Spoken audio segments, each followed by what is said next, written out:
জামাত ইসলামী যদি ক্ষমতায় যায়, জামাতের কোন মন্ত্রী, কোন এমপি সরকারি গাড়ি, সরকারি বাড়ি, সরকারি ফ্ল্যাট, সরকারি প্লট গ্রহণ করবে না।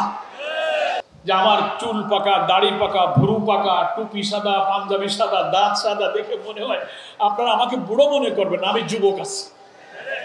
দেখতে চুল পাকা, চোখে চশমা, কিন্তু তেজ খুব। সে বয়স 70-80 হলেও দেখবেন বহু বৃদ্ধের কাছে কথা বললে মনে হয় যে এখনো তিনি জীবন্ত যুবক আছেন। বহু বৃদ্ধকে দেখিয়াছি যাদের যৌবনের জীর্ণ আবরণের নিচে মেঘ লুপ্ত, মানে মেঘে ঢাকা সূর্য, সূর্য আছে কিন্তু মেঘ লেগেছে, কিন্তু সূর্যের তেজ আছে, মেঘ লুপ্ত সূর্যের মতো প্রদীপ্ত যুবক। তো ডুমুরিয়ায় আমি অনেক দাড়ি পাকা যুবককে দেখতে পাচ্ছি এখন, কি দাড়ি পাকা যুবক। এই জন্য আমি মনে করি যে যৌবন আর বার্ধক্যকে কখনো বয়সের ফ্রেমে বাঁধা যায় না। আমরা এই ডুমুরিয়াকে নতুন করে করতে চাই। আমাদের সম্মানিত আমিরে জামাত ডাক্তার শফিকুর রহমান ঐতিহাসিক সোহরাওয়ার্দী উদ্যানে যে জাতীয় মহাসমাবেশ হয়ে গেল, গিয়েছিলেন আপনারা সেখানে? অনেকেই গিয়েছেন, অনেকে হয়তো যেতে পারেননি। কিন্তু সেই ঐতিহাসিক সমাবেশে তিনি যে বক্তৃতা করেছিলেন, দেখেছিলেন, শুনেছেন। একবার বক্তৃতা করতে গিয়ে উনি অসুস্থ হয়ে পড়ে গেলেন, খেয়াল আছে আপনাদের? আবার উনি উঠলেন সাহস করে, আবার পড়ে গেলেন, দেখেছেন? আবার উনি উঠলেন, কিন্তু আর উনি দাঁড়াতে পারলেন না, আমরা ওনাকে বসিয়ে দিলাম, মনে আছে না? বসে থেকে পা লম্বা করে আমরা বললাম, আমিরে জামাত আপনি বক্তৃতা শেষ করেন, আপনি অসুস্থ। ডাক্তাররা সব বলছে না, বলে আপনারা সরে যান, আমার কাছে মাইক দেন, আমি কথা বলবো। কি বলেছিলেন?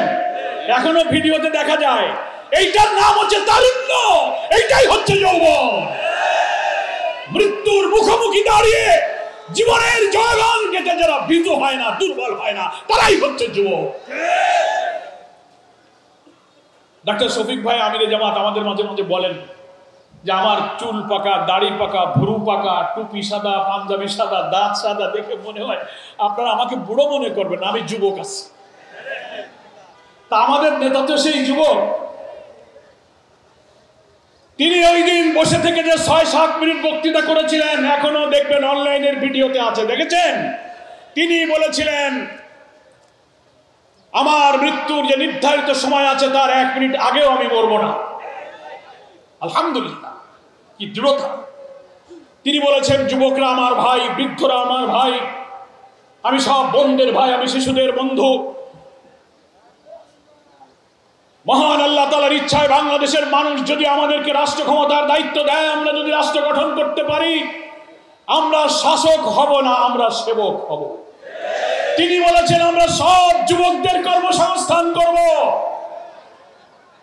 দুনিয়া এবং বাংলাদেশের কোন রাজনৈতিক দলের নেতা এমন বক্তব্য কোনদিন রেখেছে? উনি ওই দিন বলেছিলেন আমরা যদি রাষ্ট্র ক্ষমতায় যাই, চেক করে দেখবেন অনলাইনে বক্তৃতা আছে, জামাত ইসলামী যদি ক্ষমতায় যায়, জামাতের কোন মন্ত্রী, কোন এমপি সরকারি গাড়ি, সরকারি বাড়ি, সরকারি ফ্ল্যাট, সরকারি প্লট গ্রহণ করবে না। শুনেছিলেন আপনারা বক্তব্য?